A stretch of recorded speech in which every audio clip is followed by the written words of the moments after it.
قرآن کریم کی تلاوت مختلف مقاصد کے لیے کی جاتی ہے۔ یہ تلاوت صرف اجر کے حصول کے لیے بھی کی جاتی ہے، جیسے آپ جانتے ہیں کہ قرآن کریم کے ایک حرف کی تلاوت پر اللہ کی بارگاہ سے 10 نیکیاں ملتی ہیں۔ حدیث کا مفہوم ہے کہ ایک حرف کی تلاوت پر 10 نیکیاں ملتی ہیں، اور حرف سے مراد یہ ہے کہ الف لام میم، یہ 3 حروف کا مجموعہ ہے۔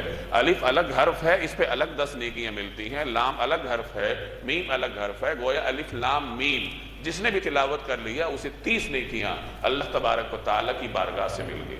تو قرآن کریم کی تلاوت کا ایک بڑا مقصد حصول اجر ہے کہ اللہ کی بارگاہ سے اجر ملے، ثواب ملے، نیکیاں ملے۔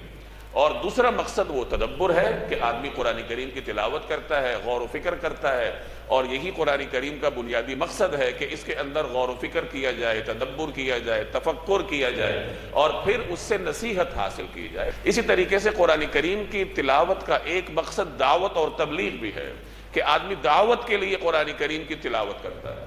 جناب نبی کریم صلی اللہ علیہ وسلم کے اسلوب دعوت کا ایک مستقل نقطہ تھا تلاوت آیات، کہ آپ علیہ السلام قرآن کریم کی تلاوت کے ذریعے دوسروں کو تبلیغ فرماتے تھے۔